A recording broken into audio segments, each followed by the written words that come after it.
हो गया। चलते हैं दोस्तों, तो ये थोड़े करंट अफेयर्स के क्वेश्चन हैं, आज हम इन्हें डिस्कस करते हैं।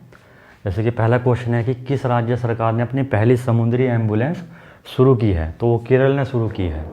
उसमें भी उन्होंने एम्बुलेंस के 3 के नाम रखे हैं, जैसे कि प्रतीक्षा, करुणा और प्रत्यूषा। ये आप याद रखना, कोई सी भी एक एम्बुलेंस आपसे पूछी जा सकती है उसका नाम, ठीक है ना।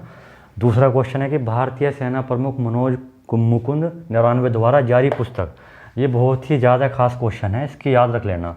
राष्ट्रीय सुरक्षा चुनौतियाँ / युवा विद्वानों के परिप्रेक्ष्य में, ये याद रखना इस बात को, ठीक है जी। इस क्वेश्चन को ज़्यादा अच्छे तरीके से याद कर लेना।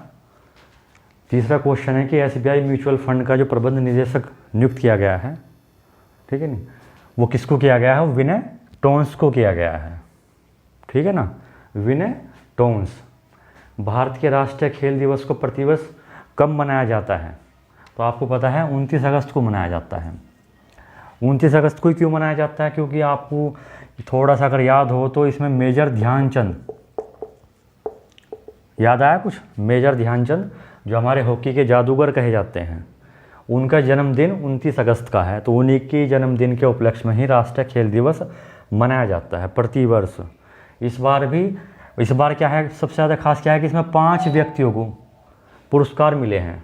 राजीव गांधी खेल रत्न पुरस्कार, ये याद रखना थोड़ा सा, इसमें 5 व्यक्तियों को मिले हैं राजीव गांधी खेल रत्न पुरस्कार। इन्हें लिखते भी रहना आप तसल्ली से। जैसे कि थोड़े मैं उनके नाम बता देता हूँ आपको। जैसे कि रोहित शर्मा है, अगर आपको याद हो तो वो किस खेल से संबंधित है? क्रिकेट से संबंधित है। रानी रामपाल है, रानी रामपाल, वो किससे संबंधित है? वो महिला हॉकी प्लेयर है, ठीक है ना, ठीक है। तो रानी रामपाल थी जो हॉकी से संबंधित है। एक है इसमें ही विनेश फोगाट, आपको याद होगा, जो फोगाट बहनें हैं, हरियाणा से कुश्ती में है। जो चौथे नंबर की है वो है मोनिका बत्रा, मोनिका बत्रा, ये रेसलर हैं। और 5वां है थोंगावेला, मरियप्पम थोंगावेला, ये पैरा एथलीट थे, मरियप्पम थोंगावेला, ठीक है ना। ये नाम याद रखना, वीडियो को पॉज करके याद कर लेना। 5वां क्वेश्चन है, हाल ही में अमेरिका ने अपने F-35 लड़ाकू विमान किसको देने की घोषणा की है? तो वो यूएई को की है। ये विमान अमेरिका के पास है और या इज़राइल को दिए थे इन्होंने। अब इसी विमान को ये यूएई को दे रहे हैं। इसका इज़राइल बहुत ज़्यादा विरोध कर रहा है, क्योंकि इन विमानों की सबसे बड़ी खास बात क्या है कि ये रडार की जो अल्ट्रावेव्स किरणें आती है उन्हें अवशोषित कर लेते हैं, उन्हें रिफ्लेक्शन नहीं देते। इसलिए रडार के मतलब रडार को क्या बोलते हैं, रडार की ना कैप्चर नहीं कर पाती। सबसे खास बात इनकी यह है। अब इन्हीं विमानों को देने की घोषणा किसको कर दी? यूएई को।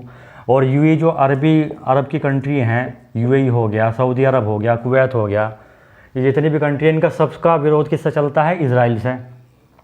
अब अगर ये यूएई को इन्हीं विमानों को दे देंगे तो इनका आपस में और ज़्यादा गतिरोध बढ़ेगा और ज़्यादा संघर्ष बढ़ेगा। तो इसीलिए इजराइल इसका विरोध कर रहा है कि भाई आप ये F-35 विमान यूएई को मत दो। अभी तक इतनी घोषणा की है, अभी दिए नहीं है, ठीक है जी। अगला क्वेश्चन है, हाल ही में तुर्की को किस सागर में गैस के विशाल भंडार मिले हैं? तो वो कौन सा सागर है? काला सागर, ठीक है जी। अजोब सागर के पास ये सागर है, याद रखना, अजोब सागर के पास में।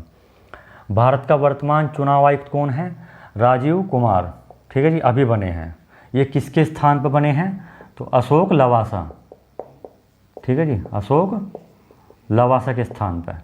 ये आपको पता ही होगा किस आर्टिकल के तहत ये चुनाव आयोग आता है, याद होगा आर्टिकल कौन सा है? आर्टिकल 324, ठीक है जी। अगला क्वेश्चन है, ड्रैगन फली फेस्टिवल थुम्बी महोत्सव किस राज्य में आयोजित किया जाता है? तो केरल में। जब भी आपको थुम्बी या मरियप्पम अट्टम कुछ भी ऐसा मिला तो सीधा समझ जाओ कि साउथ इंडिया से संबंधित होगा। बस थोड़ा और लॉजिक लगाओ तो सीधा क्लियर आंसर में निकलेगा।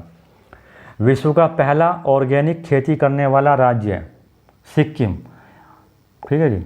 ऑर्गेनिक का मतलब समझते हो, जिसमें कोई भी फर्टिलाइज़र यूज़ ना किया जाए, कोई भी पेस्टिसाइड यूज़ ना किया जाए, केवल और केवल जो पशुओं का गोबर है उसकी खाद को बना के ही खेती की जाए, वो होती है ऑर्गेनिक खेती, ठीक। 29वां सरस्वती सम्मान ये साहित्य के क्षेत्र में दिया जाता है। इस बार किन्हें मिला है? वासुदेव मोही को, ठीक है जी। ये साहित्य से संबंधित है और ये सिंधी लेखक है, अगर क्वेश्चन ये पूछ लिया जाए कैसे किस तरीके के लेखक हैं, तो सिंधी लेखक हैं ये। ठीक भाई। 11वां क्वेश्चन है, भारत की पहली ई लोक अदालत का आयोजन किस राज्य में शुरू किया गया है, किस राज्य में शुरू करी गई है? तो छत्तीसगढ़ में। बहुत ज़्यादा इम्पोर्टेंट क्वेश्चन है, याद रखना, इंफॉर्मेटिव क्वेश्चन है वन टाइप में। 12वां है, केंद्र सरकार द्वारा किस मंदिर को सौर ऊर्जा द्वारा संचालित किया जाएगा? तो किसको किया जाएगा? कोणार्क मंदिर को। आपको पता होगा इसे क्या कहते हैं?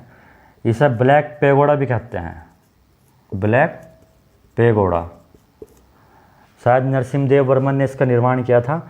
अच्छा, इसे तो ब्लैक पैगोडा कहते हैं, तो वाइट पैगोडा किसको कहते हैं? कुछ याद है आपको? वाइट पैगोडा यानी सफ़ेद पैगोडा, उसे बोलते हैं जगन्नाथ का मंदिर,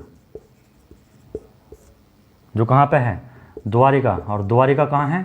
उड़ीसा। इसे वाइट पैगोडा बोलते हैं जगन्नाथ के मंदिर को।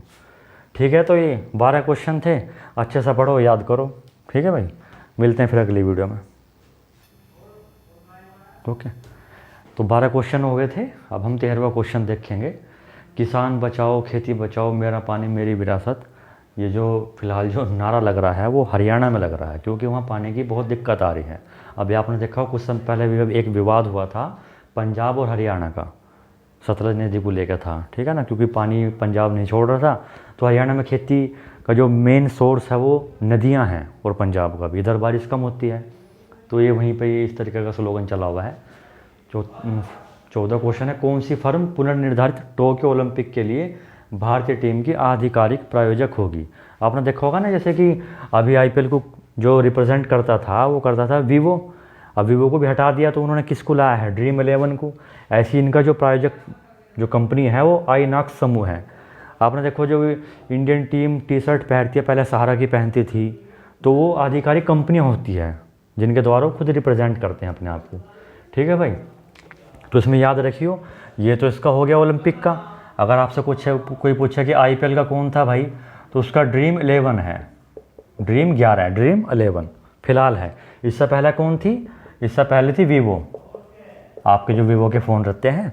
अब वीवो इसलिए हटा दी क्योंकि हमारा चाइना का बहुत बड़ा मतलब डिस्प्यूट कुछ ज़्यादा अपनी सीमा से पार कूद गया, तो इसलिए उनके सब चीज़ों का हम ये सोच रहे, जो भी चाइना से फंडेड कंपनियां हैं हम उन्हें अपने किसी भी काम में ना लेवें। इसका सीधा सा मेथड ये था। ठीक है भाई। 15वां क्वेश्चन है कि चर्चा में रही तिरंगा। तिरंगा मीनिंग ये है कि इसकी टोटल फॉर्म है, ये टोटल इंडिया, TIR, ठीक है नहीं, NG, मतलब पूरा इसका फुल फॉर्म है। तो इसका मतलब क्या है? टोटल इंडिया रिमोट एनालिसिस निरोग्य अभियान नामक वाहन का संबंध किस राज्य से है? ये एक तरीके के होते हैं, ट्रक होते हैं, उसी तरीके की कैब बनाई हुई है, और इसमें क्या है कि ये केरल से तो संबंधित है, और ये थर्मल स्क्रीनिंग कर रहे हैं। जो कोविड-19 की जांच होती है वो पूरे के पूरे कैब चली जाती है, और वहीं से अपना वो डॉक्टर उतरते नहीं है, वो उसके अंदर से थर्मल स्क्रीनिंग के द्वारा जांच करते रहते हैं कि भाई कोरोना पॉजिटिव है या नेगेटिव है। तो ये क्वेश्चन आ सकता है कि बताओ भाई तिरंगा का संबंध किस चीज़ से है वर्तमान में? तिरंगा का संबंध किस चीज़ से है वर्तमान में, ये पूछा जाएगा। तो आप बता देना केरल से संबंधित है, और उसका ये थर्मल स्क्रीनिंग यानी कि कोविड की जाँच से संबंधित है। ठीक है भाई। 16 क्वेश्चन है कि रेल मंत्रालय ने किस वर्ष तक भारतीय रेल को कार्बन उत्सर्जन में, यानी कि जितनी हमारी ये ट्रेन चलती है, आपने देखा होगा कोयले से, डीजल से, या तो डीजल चलेगा इनके अंदर या कोयला होगा, और जब ये फूकेंगे तो इनके अंदर कार्बन होता है, तो कार्बन होता है तो बाहर निकलेगा, तो प्रदूषण और ज़्यादा गहना होगा, वायु और ज़्यादा दूषित होगी। तो ये हमने लक्ष्य रखा कि हम 2030 तक अपनी जो भारतीय रेलवे हैं उन्हें कार्बन से बिल्कुल मुक्त कर देंगे, यानी कि या तो हम उन्हें बिजली से ही चलाएंगे, सीधी सी बात ये है, क्योंकि डीजल से चलाओगे तो भी कार्बन निकलेगा, और कोयले से चलाओगे तो भी कार्बन निकलेगा। तो हम जितने भी हमारी रेलवे हैं उसे हम मोस्टली प्रयास करेंगे, 2030 तक का लक्ष्य रखा है कि भाई हम इसे कार्बन मुक्त कर दें बिल्कुल। ठीक है ना। 17वां क्वेश्चन है world food safety day. World food safety day कब मनाया जाता है? 7 जून को। इसका सीधा सा मतलब यह है कि भाई आप अच्छा खाओ, ठीक है नहीं, अच्छा खाओगे तो स्वस्थ रहोगे। इसकी इस बार की थीम क्या थी 2020 की? Food safety everyone business. ये याद रखना, अगर ये पूछा जाएगा कि भाई फूड सेफ्टी एवरीवन बिजनेस किसकी थीम है, तो किसकी है? वर्ल्ड फूड सेफ्टी की। और ये कब मनाया जाता है? तो 7 जून को मनाया जाता है। ठीक। 18 क्वेश्चन है, नवीन रोजगार छतरी योजना, छतरी अम्ब्रेला, नवीन रोजगार छतरी योजना किस राज्य ने शुरू की है? तो ये हमारे उत्तर प्रदेश ने शुरू की है। और इसका सीधा सीधा किस लिए जो उपयोग किया जा रहा है वो है एससी, अनुसूचित जातियों के लिए सर्वांगीण विकास, जो हमारी अनुसूचित जाति है उनके सर्वांगीण विकास के लिए ये योजना चलाई गई है उत्तर प्रदेश द्वारा, नवीन रोजगार छतरी योजना। ठीक। 19वां क्वेश्चन है, राष्ट्रीय पांडुलिपि मिशन कब शुरू किया गया था? 2003 में। इन्फॉर्मेटिव क्वेश्चन है, बस याद रखना, वन टाइप पूछा जाएगा कहीं पे भी। 20वां क्वेश्चन है, दक्षिण पूर्व एशिया क्षेत्र में अपने 2023 तक के लक्ष्य से पहले ही खसरा और रुबेला नाम की बीमारी को समाप्त कर दिया है। ये संबंधित किससे हैं बीमारियां? ये पशुओं से है।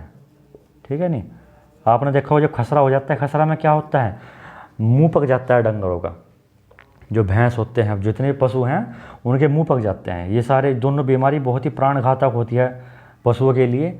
तो इसमें ये लक्ष्य रखा था कि भाई हम 2023 तक ये समाप्त करेंगे, लेकिन 2 देश ऐसे निकल के आए हैं, श्रीलंका और मालदीव, जिन्होंने अभी यानी कि 2020 में ही अपने आप को इस बीमारी से मुक्त घोषित कर दिया है।